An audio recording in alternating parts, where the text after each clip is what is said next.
ದೇವಾಧಿದೇವ ಪ್ರಥಮ ತೀರ್ಥಂಕರ ಶ್ರೀ ಆದಿನಾಥ ಭಗವಾನರಿಗೆ ಜೈ.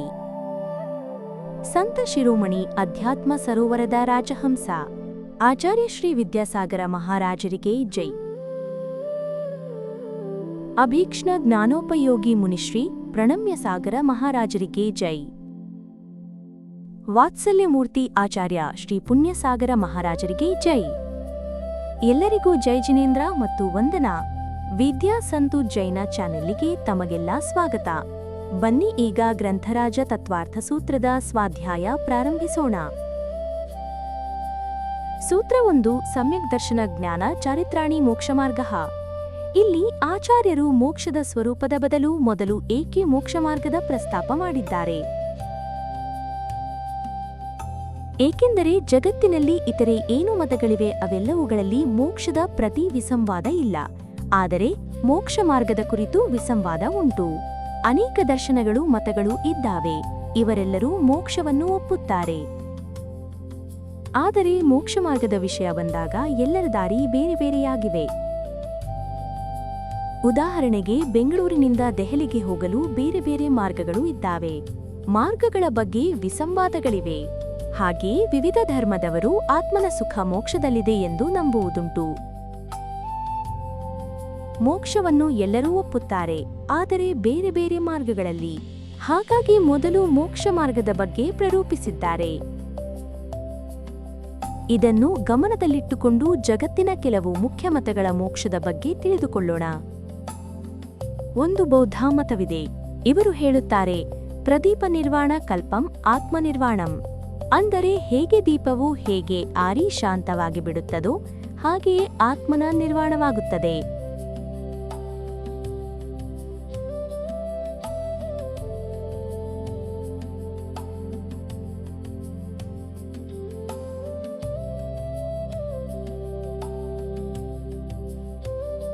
ದೀಪವು ಆರಿದ ನಂತರ ಹೇಗೆ ಮಾಯವಾಗಿ ಬಿಡುತ್ತದೋ ಹಾಗೆಯೇ ಆತ್ಮನು ಅಲ್ಲಿಯೇ ಶಾಂತನಾಗಿ ಬಿಡುತ್ತಾನೆ. ಮತ್ತೇನೂ ಉಳಿಯುವುದಿಲ್ಲ. ಆತ್ಮನ ಮುಂದಿನ ಗತಿ ಇರುವುದಿಲ್ಲ. ಅದೇ ನಿರ್ವಾಣ ಎನ್ನುತ್ತಾರೆ. ಎಂದರೆ ಒಂದು ರೀತಿಯಿಂದ ಆತ್ಮನ ಅಭಾವವನ್ನು ಮೋಕ್ಷ ಎಂದು ಹೇಳುತ್ತಾರೆ. ನಾವು ಅನ್ಯಮತದವರ ಅಭಿಪ್ರಾಯವನ್ನು ತಿಳಿದುಕೊಳ್ಳಬೇಕು. ಆಗಲೇ ನಮಗೆ ಜೈನ ದರ್ಶನದ ವಿಶೇಷತೆ ಏನು ಎಂಬುದು ತಿಳಿಯಬರುತ್ತದೆ. ಅನ್ಯಮತಗಳ ಮೋಕ್ಷದ ಅವಧಾರಣೆಯನ್ನು ಅವಲೋಕಿಸಿದಾಗಲೇ ನಮಗೆ ಸತ್ಯಾಸತ್ಯದ ಅರಿವು ಮೂಡಲು ಸಾಧ್ಯ. ಹೇಗೆ ದೀಪ ಆರಿದ ನಂತರ ಅಲ್ಲಿ ಏನೂ ಉಳಿಯುವುದಿಲ್ಲವೋ ಹಾಗೆಯೇ ಆತ್ಮನ ಅಸ್ತಿತ್ವವೇ ಇಲ್ಲದಂತೆ ಇರುವುದು ಮೋಕ್ಷ ಎನ್ನುತ್ತಾರೆ ಬೌದ್ಧರು. ಇದು ನಮಗೆ ಸರಿ ಅನಿಸುತ್ತದೆಯೇ? ಹೀಗೆ ಏನಾದರೂ ಮೋಕ್ಷ ಸಿಗುವುದಾದರೆ ಭಲೆ ಅದರಿಂದ ಏನು ಲಾಭವಿದೆ? ವ್ಯಕ್ತಿಯು ಮೋಕ್ಷಕ್ಕೆ ಇಷ್ಟೆಲ್ಲ ಕಸರತ್ತು ಮಾಡಿದ ನಂತರವೂ ಏನೂ ಉಪಯೋಗವಿದೆ? ಆತ್ಮನ ಅಸ್ತಿತ್ವವೇ ಇಲ್ಲದೆ ಹೋದರೆ? ಹಿಂದೂ ಮತಕ್ಕೆ ಬಂದರೆ ಇಲ್ಲಿ ಅನೇಕ ಉಪಧರ್ಮಗಳಿವೆ. ಸಾಂಖ್ಯ, ವೈಶೇಷಿಕ, ಮೀಮಾಂಸಾ ಮತ್ತು ಯೋಗ ಇವರೆಲ್ಲರಲ್ಲೂ ಸಹ ಅವರದೇ ಆದ ಮೋಕ್ಷದ ಅವಧಾರಣೆಗಳಿವೆ. ಹಿಂದೂ ಎನ್ನುವುದು ಕೇವಲ ಒಂದೇ ಮತವಲ್ಲ. ಸಾಂಖ್ಯ ಮತದ ಪ್ರಕಾರ ಆತ್ಮನ ನಿರ್ವಾಣವೂ ಆಗುತ್ತದೆ. ಹೇಗೆಂದರೆ ಸ್ವಪ್ನದಲ್ಲಿ ಹೇಗೆ ನಮಗೆ ಯಾವುದೇ ರೀತಿಯ ವಿವೇಕ ಇರುವುದಿಲ್ಲ ಹಾಗೆಯೇ ಇವರ ಪ್ರಕಾರ ನಿರ್ವಾಣದಲ್ಲಿ ಚೇತನದ ಯಾವುದೇ ಅಭಿವ್ಯಕ್ತಿ ಇರುವುದಿಲ್ಲ. ನಾನು ಯಾರು, ನಾನು ಏನಿದ್ದೇನೆ ಹೀಗೆ ಯಾವ ಅಭಿವ್ಯಕ್ತಿ ಇರುವುದಿಲ್ಲ. ಅಂದರೆ ನಿರ್ವಾಣದಲ್ಲಿ ಅಥವಾ ಮೋಕ್ಷದಲ್ಲಿ ಆತ್ಮನಿಗೆ ಅಥವಾ ಚೇತನಕ್ಕೆ ಯಾವುದೇ ಪದಾರ್ಥದ ಜ್ಞಾನವಾಗುವುದಿಲ್ಲ. ಹಾಗೆಯೇ ಯೋಗ ಎಂಬ ದರ್ಶನದಲ್ಲಿ ಆತ್ಮನು ಚೈತನ್ಯ ರೂಪನೆಂದು ಹೇಳುತ್ತಾರೆ. ಸಾಂಖ್ಯರು ಸಹ ಆತ್ಮನು ಚೈತನ್ಯ ರೂಪನೆಂದು ಹೇಳುತ್ತಾರೆ. ಅವರು ಆತ್ಮನನ್ನು ಚೇತನವೆಂದೇನೋ ಒಪ್ಪುತ್ತಾರೆ. ಆದರೆ ಅವರು ಚೇತನದಲ್ಲಿ ಜ್ಞಾನವಿದೆ ಎಂದು ಒಪ್ಪುವುದಿಲ್ಲ. ಇವರ ತಾತ್ಪರ್ಯ ಮೋಕ್ಷ ಉಂಟಾದ ಮೇಲೆ ಜ್ಞಾನವಿರುವುದಿಲ್ಲ. ಅಂದರೆ ಯಾವುದೇ ಜ್ಞೇಯ ಪದಾರ್ಥಗಳನ್ನು ತಿಳಿಯುವ ಜ್ಞಾನವಿರುವುದಿಲ್ಲ. ಹೀಗಿದ್ದರೆ ಇಂತಹ ಮೋಕ್ಷವನ್ನು ಇಷ್ಟಪಡುತ್ತೀರಾ? ಹೀಗೆ ಸಾಂಖ್ಯ ಮತದ ಮೋಕ್ಷದಲ್ಲಿ ಸ್ವಪ್ನದ ರೀತಿಯಲ್ಲಿ ಜ್ಞಾನರಹಿತ ಅವಸ್ಥೆ ಇರುತ್ತದೆ. ನಮ್ಮ ಇಷ್ಟದ ಪ್ರಕಾರ ಮೋಕ್ಷದ ಆಯ್ಕೆಯನ್ನು ಮಾಡಿಕೊಳ್ಳಬಹುದು. ಇನ್ನೂ ಒಂದು ಮತವುಂಟು, ವೈಶೇಷಿಕ ದರ್ಶನವೆಂದು.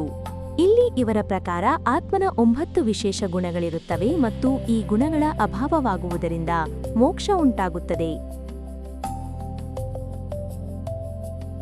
ಬುದ್ಧಿ, ಸುಖ, ದುಃಖ, ಇಚ್ಛೆ, ದ್ವೇಷ, ಪ್ರಯತ್ನ, ಧರ್ಮ, ಅಧರ್ಮ ಮತ್ತು ಸಂಸ್ಕಾರ. ಇವರ ಪ್ರಕಾರ ಯಾವಾಗ ಈ ಗುಣಗಳ ಅಭಾವವಾಗುತ್ತದೆ ಆಗ ಮೋಕ್ಷವಾಗುತ್ತದೆ. ಇವರ ಪ್ರಕಾರ ಆತ್ಮನಲ್ಲಿ ಬುದ್ಧಿ ಇರುವುದಿಲ್ಲ, ಬುದ್ಧಿಯು ಆತ್ಮನ ಸ್ವಭಾವವಲ್ಲ ಎನ್ನುತ್ತಾರೆ. ಅಂದರೆ ವಿಶೇಷ ಗುಣಗಳ ಅಭಾವದ ನಂತರ ಏನು ಆತ್ಮ ಉಳಿಯುತ್ತದೋ ಅದೇ ಮೋಕ್ಷ ಎನ್ನುತ್ತಾರೆ. ಸ್ವಲ್ಪ ವಿಚಾರ ಮಾಡಿ, ವಿಶೇಷ ಗುಣಗಳ ಅಭಾವದ ನಂತರ ಆ ವಸ್ತುವು ವಸ್ತುವಾಗಿ ಉಳಿಯುವುದಿಲ್ಲ. ಪ್ರತಿಯೊಂದು ಪದಾರ್ಥವೂ ಸಾಮಾನ್ಯವಿದ್ದರೆ ವಿಶೇಷವೂ ಇರುತ್ತದೆ, ವಿಶೇಷವಿದ್ದರೆ ಸಾಮಾನ್ಯವೂ ಇರುತ್ತದೆ. ಒಟ್ಟಾರೆಯಾಗಿ ಅನ್ಯಮತಗಳ ಮೋಕ್ಷದ ಅವಧಾರಣೆಯನ್ನು ನೋಡಿದ ಮೇಲೆ ತೋರುವುದೇನೆಂದರೆ, ಅವರಲ್ಲಿ ಬಹುಮಟ್ಟಿನವರು ಮೋಕ್ಷದಲ್ಲಿ ಜ್ಞಾನವನ್ನು ಒಪ್ಪಿಲ್ಲ ಮತ್ತು ಮೋಕ್ಷದ ಅವಸ್ಥೆಯಲ್ಲಿ ಆತ್ಮನ ಅಭಿವ್ಯಕ್ತಿ ಇಲ್ಲವೆಂದಿದ್ದಾರೆ.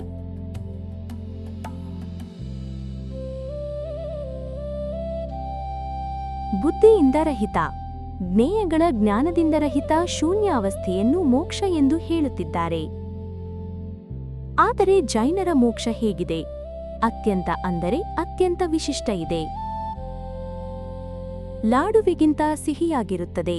ಹಾಗಾಗಿಯೇ ಅಲ್ಲವೇ ಮೋಕ್ಷ ನಿರ್ವಾಣದಂದು ಜಿನೇಶ್ವರರಿಗೆ ಲಾಡು ಏರಿಸುವುದು. ಹೇಗೆ ಲಾಡುವು ಸಿಹಿಯಿಂದ ತುಂಬಿದೆಯೋ ಹಾಗೆಯೇ ಮೋಕ್ಷದಲ್ಲಿ ಆತ್ಮನು ಗುಣಗಳಿಂದ ಭರಿತನಾಗಿದ್ದಾನೆ, ಜ್ಞಾನದಿಂದ ತುಂಬಿದ್ದಾನೆ. ಮೋಕ್ಷವಾದ ನಂತರ ಆತ್ಮನ ಜ್ಞಾನ ಅನಂತಪಟ್ಟು ಹೆಚ್ಚುತ್ತದೆ. ಸಾಮಾನ್ಯ ಜ್ಞಾನವು ವಿಶಿಷ್ಟ ಜ್ಞಾನವಾಗಿ ಬಿಡುತ್ತದೆ ಮತ್ತು ಆ ಜ್ಞಾನದಲ್ಲಿ ಇಡೀ ಲೋಕಾಲೋಕವು ಪ್ರತಿಬಿಂಬಿಸುತ್ತದೆ. ಇಂತಹ ವಿಶಿಷ್ಟ ಜ್ಞಾನವು ಆತ್ಮನಲ್ಲಿ ಬರುತ್ತದೆ ಮತ್ತು ಇದೇ ಮೋಕ್ಷವಿದೆ. ವಾಸ್ತವದಲ್ಲಿ ಮೋಕ್ಷದಲ್ಲಿ ಏನಿರಬೇಕು? ಮೋಕ್ಷದಲ್ಲಿ ಅಸ್ತಿತ್ವ, ಜ್ಞಾನ ಮತ್ತು ಸುಖದ ಅಭಾವ ಎಂದೂ ಸಹ ಆಗುವುದಿಲ್ಲ. ಆದರೆ ಇವುಗಳು ಇನ್ನಷ್ಟು ಹೆಚ್ಚು ಅಭಿವ್ಯಕ್ತವಾಗುತ್ತವೆ. ಜ್ಞಾನವು ಕೇವಲ ಜ್ಞಾನವುತ್ತದೆ, ಸುಖವು ಅನಂತ ಸುಖವಾಗುತ್ತದೆ. ಎಲ್ಲಿ ಅನಾಕುಲ ಮತ್ತು ನಿರಾಕುಲ ಸುಖ ಇರುವುದೋ ಇಂತಹ ಮೋಕ್ಷ ಮಾರ್ಗದ ಸ್ವರೂಪವನ್ನು ತಿಳಿಯಬೇಕು. ಸುಖವು ಎಲ್ಲಿದೆ? ಹೇಗೆ ಸಿಗುತ್ತದೆ? ಮೋಕ್ಷದ ಸುಖವು ಇಂದ್ರಿಯಗಳ ಜ್ಞಾನಕ್ಕೆ ಸಿಗದ ಅದ್ವಿತೀಯ ತರದ ಸುಖವಿದೆ. ಅದು ಅದ್ಭುತ ಸುಖ ಎಂದು ಹೇಗೆ ತಿಳಿಯುವುದು? ಮನುಷ್ಯನು ಅಥವಾ ಯಾವುದೇ ಜೀವ ವಸ್ತುತಃ ಏನು ಬಯಸುತ್ತಾನೆ ಅಥವಾ ಬಯಸುತ್ತದೆ? ಜ್ಞಾನ ಅಲ್ಲ, ಭೋಗವೂ ಅಲ್ಲ, ಇಚ್ಛೆಗಳ ಪೂರ್ತಿಯೂ ಅಲ್ಲ. ಒಟ್ಟಾರೆ ಜೀವವು ಸುಖವನ್ನೂ ಬಯಸುತ್ತದೆ. ಎಲ್ಲಿ ಲೇಷ ಮಾತ್ರವೂ ದುಃಖವಿಲ್ಲವೋ ಅಂತಹುದು. ಜೀವನ ಪರಿಭಾಷೆಯೇ ಇದು. ದುಃಖಾತ್ ವಿಭೀಸತಿ ಸುಖಂ ಅಭಿವಾಂಚತಿ. ಯಾವುದು ದುಃಖಕ್ಕೆ ಹೆದರುತ್ತದೋ ಮತ್ತು ಸುಖವನ್ನು ಇಚ್ಛಿಸುತ್ತದೋ ಅದರ ಹೆಸರೇ ಜೀವ. ಮೋಕ್ಷದ ಸುಖವು ಹೇಗಿರುತ್ತದೆ? ಆಚಾರ್ಯರು ಹೇಳುತ್ತಾರೆ, ನಿರಾಕುಲತ್ವೈಕ ಲಕ್ಷಣಂ ಹಿ ಸೌಖ್ಯಾಂ. ಸುಖದ ನಿಜವಾದ ಲಕ್ಷಣವೆಂದರೆ ನಿರಾಕುಲತೆ ಇದೆ. ನಿರಾಕುಲತೆ ಎಂದರೆ ಏನು? ಯಾವುದೇ ರೀತಿಯ ಆತಂಕ ಇಲ್ಲದ, ಉತ್ಸಾಹ ನಿರುತ್ಸಾಹ ಇಲ್ಲದ ಅನುಭವ. ಉದಾಹರಣೆಗೆ, ಹೊಟ್ಟೆ ಬಹಳ ಹಸಿದಾಗ ಊಟ ಮಾಡಿದ ನಂತರ ಸಿಗುವ ತೃಪ್ತಿ, ಅಥವಾ ಚಳಿಗಾಲದಲ್ಲಿ ಗರಮಾಗರಂ ತಿಂಡಿ ತಿನ್ನುವಾಗ, ಬೇಸಗೆಯಲ್ಲಿ ತಂಪಾದ ನೀರು ಕುಡಿಯುವಾಗ ಸಿಗುವ ಅನುಭವಕ್ಕೆ ನಿರಾಕುಲತೆ ಎನ್ನುತ್ತಾರೆ.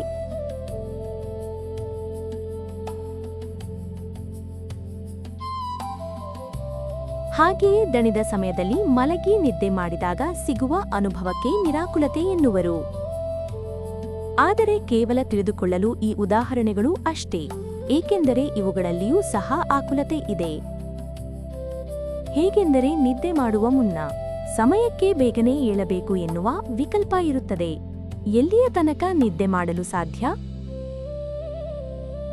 ನಾವು ನಿರಾಕುಲತೆಯನ್ನು ಸುಖವನ್ನೇನೋ ಬಯಸುತ್ತೇವೆ, ಆದರೆ ನಿಜವಾದ ನಿರಾಕುಲತೆ ಸಂಸಾರದಲ್ಲಿ ಸಿಗುವುದಿಲ್ಲ. ಊಟ ಮಾಡಿದಾಗಷ್ಟೇ ಹಸಿವು ನೀಗುತ್ತದೆ, ಮತ್ತೆ ಹಸಿಯಲು ಪ್ರಾರಂಭಿಸುತ್ತದೆ. ಅಂದರೆ ಮತ್ತೆ ಆಕುಲತೆ ಉಂಟಾಯಿತು. ಆಕುಲತೆ ಎಂದರೆ ಏನು? ಪಡೆಯುವ ಇಚ್ಛೆಗೆ ಆಕುಲತೆ ಎಂದು ಹೆಸರು. ಹಾಗಾದರೆ ನಿರಾಕುಲತೆ ಎಂದರೆ ಏನು? ಇದನ್ನು ವಿಚಾರ ಮಾಡುವ ಅಗತ್ಯವಿದೆ. ಎಲ್ಲಿ ಏನನ್ನೂ ಸಹ ಮಾಡುವ ಪ್ರಮೇಯ ಇಲ್ಲವೋ ಮತ್ತು ಪೂರ್ಣ ಶಾಂತಿ, ಪೂರ್ಣ ಸಂತುಷ್ಟಿ ಮತ್ತು ಪೂರ್ಣ ಸುಖದ ಅವಸ್ಥೆ ಇದೆಯೋ ಇದರ ಹೆಸರೇ ನಿರಾಕುಲ ಸುಖ. ಇಂತಹ ಸುಖ ಎಲ್ಲಿ ಸಿಗುತ್ತದೆ, ಹೇಗೆ ಸಿಗುತ್ತದೆ ಎಂದು ಸಿಗುತ್ತದೆ? ಉತ್ತರ: ಮೋಕ್ಷದಲ್ಲಿ. ಆದರೆ ಮನುಷ್ಯನು ಸುಖವನ್ನು ಬಯಸುತ್ತಾ ಆಕುಲತೆಯ ಮಾರ್ಗದಲ್ಲಿ ಸಾಗುತ್ತಿದ್ದಾನೆ. ಇಂದು ಲಕ್ಷಾಧಿಪತಿ ಇದ್ದರೆ ನಾಳೆ ಕೋಟ್ಯಧಿಪತಿಯಾಗಬೇಕೆಂಬ ಹಂಬಲ. ಹೀಗಾಗಿ ಜೀವನು ಮೋಕ್ಷದಲ್ಲಿ ನಿರಾಕುಲ ಸುಖವಿದೆ ಎಂದು ನಿಶ್ಚಯಿಸುವುದಿಲ್ಲ. ಹಾಗಾಗಿ ನಾವು ನಿರಾಕುಲತೆಯನ್ನು ಬಯಸುವುದಾದರೆ ಅದನ್ನು ಪಡೆಯಲು ಮೋಕ್ಷ ಮಾರ್ಗವನ್ನು ಆರಿಸಿಕೊಳ್ಳುವ ನಿರ್ಣಯ ಮಾಡಬೇಕು. ಈ ಮೋಕ್ಷ ಮಾರ್ಗವು 3 ಅಂಶಗಳಿಂದ ಕೂಡಿದುದಾಗಿದೆ. 1. ಸಮ್ಯಕ್ ದರ್ಶನ. 2. ಸಮ್ಯಕ್ ಜ್ಞಾನ. 3. ಸಮ್ಯಕ್ ಚಾರಿತ್ರ. ಮತ್ತು ಈ 3 ಅಂಶಗಳು ಬೇರೆ ಬೇರೆ ಅಲ್ಲ. ಹಾಗೆಯೇ ಬೇರೆ ಬೇರೆ ಇರುವಾಗಲೂ ಅದು ಮೋಕ್ಷ ಮಾರ್ಗ ಎನಿಸಿಕೊಳ್ಳುವುದಿಲ್ಲ. ಸಮ್ಯಕ್ ದರ್ಶನ, ಸಮ್ಯಕ್ ಜ್ಞಾನ ಮತ್ತು ಸಮ್ಯಕ್ ಚಾರಿತ್ರ ಈ 3 ಸೇರಿದಾಗಲೇ ಮೋಕ್ಷ ಮಾರ್ಗವಾಗುತ್ತದೆ. ಇಲ್ಲಿ ಸಮ್ಯಕ್ ದರ್ಶನ, ಜ್ಞಾನ, ಚಾರಿತ್ರಾಣಿ ಮೋಕ್ಷಮಾರ್ಗ ಎಂದು ಹೇಳುವಾಗ ಚಾರಿತ್ರಾಣಿ ಬಹುವಚನವಿದೆ. ಎಂದರೆ ಈ 3 ಅಂಶಗಳನ್ನು ಕೂಡಿಸಿ ಬಹುವಚನವಾಯಿತು. ಮತ್ತು ಮೋಕ್ಷಮಾರ್ಗ ಎನ್ನುವುದು ಏಕವಚನವಿದೆ. ಹಾಗಾಗಿ ಮಾರ್ಗವಂತೂ ಒಂದೇ ಇದೆ, ಬೇರೆ ಬೇರೆ ಅಥವಾ 3 ಮಾರ್ಗಗಳಿಲ್ಲ. ಮುನಿ ಮಹಾರಾಜರು ಈ ಪ್ರಸಂಗದಲ್ಲಿ ಸಮ್ಯಕ್ ಎಂಬ ಶಬ್ದವನ್ನು ಏಕೆ ಜೋಡಿಸಿದರು ಎಂಬ ಪ್ರಶ್ನೆ ನಮ್ಮಲ್ಲಿ ಬರಬೇಕು. ಸಮ್ಯಕ್ ಎಂದರೆ ಸಮೀಚೀನ, ಶುದ್ಧ, ಸರಿಯಾದ, ನಿಜವಾದ ಎಂಬೆಲ್ಲ ಅರ್ಥಗಳಲ್ಲಿ ಬರುತ್ತದೆ. ಮತ್ತು ದರ್ಶನ ಎಂದರೆ ನೋಡುವುದು ಎಂದಲ್ಲ. ದರ್ಶನ ಎಂದರೆ ನಂಬುವುದು ಅಥವಾ ವಿಶ್ವಾಸ ಇಡುವುದು, ಶ್ರದ್ಧೆ ಮಾಡುವುದು. ಸರಿಯಾದ ರೀತಿಯಲ್ಲಿ ಯಥಾರ್ಥವಾದ ವಸ್ತುವಿನ ಮೇಲೆ ಶ್ರದ್ಧೆ ಮಾಡುವುದು ಸಮ್ಯಕ್ ದರ್ಶನ. ಮೊದಲು ಜ್ಞಾನದಿಂದ ವಿಷಯಗಳನ್ನ, ವಸ್ತುಗಳನ್ನ ತಿಳಿಯಬೇಕು. ಅನ್ಯ ಮತಗಳ ಅಪೇಕ್ಷೆಯಲ್ಲಿ ಮೋಕ್ಷದ ಅವಧಾರಣೆ ತಿಳಿದು ನಮ್ಮ ನಿಜವಾದ ಮೋಕ್ಷದ ಸ್ವರೂಪವನ್ನು ತಿಳಿದುಕೊಳ್ಳಬೇಕು. ಅಂತಹ ಮೋಕ್ಷ ಮಾರ್ಗದ ಬಗ್ಗೆ ತಿಳಿದುಕೊಳ್ಳಬೇಕು. ನಂತರ ಅದರ ಮೇಲೆ ಶ್ರದ್ಧೆಯನ್ನಿಡಬೇಕು. ಅದರ ಹೆಸರೇ ಸಮ್ಯಕ್ ದರ್ಶನ. ಸಮ್ಯಕ್ ದರ್ಶನವಿದ್ದರೆ ಸಮ್ಯಕ್ ಜ್ಞಾನವೂ ಇರುವುದು. ವಸ್ತು ಸ್ವಭಾವವು ಹೇಗಿದೆಯೋ ಹಾಗೆಯೇ ತಿಳಿಯುವುದು ಸಮ್ಯಕ್ ಜ್ಞಾನ. 4 ಗತಿಗಳಲ್ಲಿ ಸುತ್ತುವುದಕ್ಕೆ ಸಂಸಾರ ಎಂದು ಹೆಸರು. ನಿರಾಕುಲ ಆತ್ಮಸುಖವನ್ನು ಪ್ರಾಪ್ತ ಮಾಡಿಕೊಳ್ಳುವುದೇ ಮೋಕ್ಷವಿದೆ.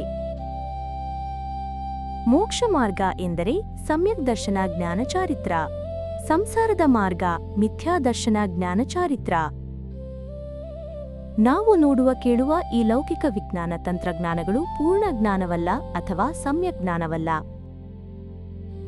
ಸಂಸಾರದ ದುಃಖವನ್ನು ಮತ್ತು ಆಕುಲತೆಯನ್ನು ದೂರ ಮಾಡಲು ಮಾಡುವ ಆಚರಣೆಯೇ ಸಮ್ಯಕ್ ಚಾರಿತ್ರ. ಈ 3 ಅಂಶಗಳಾದ ಸಮ್ಯಕ್ ದರ್ಶನ, ಜ್ಞಾನ, ಚಾರಿತ್ರಗಳು ಒಟ್ಟಿಗೆ ಇದ್ದಾಗ ಮಾತ್ರ ಮೋಕ್ಷ ಮಾರ್ಗ ಎನ್ನಲಾಗುತ್ತದೆ, ಅನ್ಯಥಾ ಇಲ್ಲ. ಇವು 3 ಪಾಲಿಸುವವನಿಗೆ ಮಾತ್ರ ಮೋಕ್ಷಮಾರ್ಗಿ ಎನ್ನಲಾಗುತ್ತದೆ. ಹಾಗಾದರೆ ಗೃಹಸ್ಥನನ್ನು ಮೋಕ್ಷಮಾರ್ಗಿ ಎನ್ನಲಾಗುತ್ತದೆಯೇ? ಈ ಸೂತ್ರದ ಪ್ರಕಾರ ಇಲ್ಲ. ಆದರೆ ಕಥಂಚಿತ್ತಾಗಿ ಹೇಳಬಹುದು. ಉದಾಹರಣೆಗೆ, ರಾಜನ ಮಗನು ರಾಜನಾಗಲು ಸಾಧ್ಯವೇ? ಆದರೆ ಯೋಗ್ಯತೆಯ ದೃಷ್ಟಿಯಿಂದ ಭವಿಷ್ಯದ ರಾಜನೆಂದು ಹೇಳಬಹುದಷ್ಟೇ. ಹಾಗಾಗಿ ಯಾವ ಗೃಹಸ್ಥನು ಸಮ್ಯಕ್ ದರ್ಶನ ಮತ್ತು ಜ್ಞಾನದ ಜೊತೆಗೆ ಚಾರಿತ್ರವನ್ನು ನಿಯಮಗಳಿಂದ ಪಾಲಿಸಿ ಚಾರಿತ್ರವನ್ನು ಧಾರಣೆ ಮಾಡುತ್ತಾನೋ ಅಂತಹವನು ಮಾತ್ರ ಮೋಕ್ಷಮಾರ್ಗಿ ಎಂದು ಹೇಳಲು ಸಾಧ್ಯ. ಇಲ್ಲಿಗೆ ಅಧ್ಯಾಯ 1ರ ಮೊದಲನೆಯ ಸೂತ್ರದ ಸ್ವಾಧ್ಯಾಯ ಮುಗಿಯಿತು. 2ನೆಯ ಸೂತ್ರದ ಸ್ವಾಧ್ಯಾಯವನ್ನು ಮುಂದಿನ ಸಂಚಿಕೆಯಲ್ಲಿ ನೋಡೋಣ. ಅದಕ್ಕೆ ಮುಂಚೆ ಈ ಯೂಟ್ಯೂಬ್ ಚಾನಲ್ಲಿಗೆ ಸಬ್ಸ್ಕ್ರೈಬ್ ಮಾಡಿ, ಲೈಕ್ ಮಾಡಿ ಮತ್ತು ನಿಮ್ಮ ಅನಿಸಿಕೆಗಳನ್ನು ಕಾಮೆಂಟ್ನಲ್ಲಿ ಹಾಕಿ ಎಂದು ವಿನಂತಿಸುತ್ತೇನೆ. ಧನ್ಯವಾದಗಳು. ಜೈ ಜಿನೇಂದ್ರ.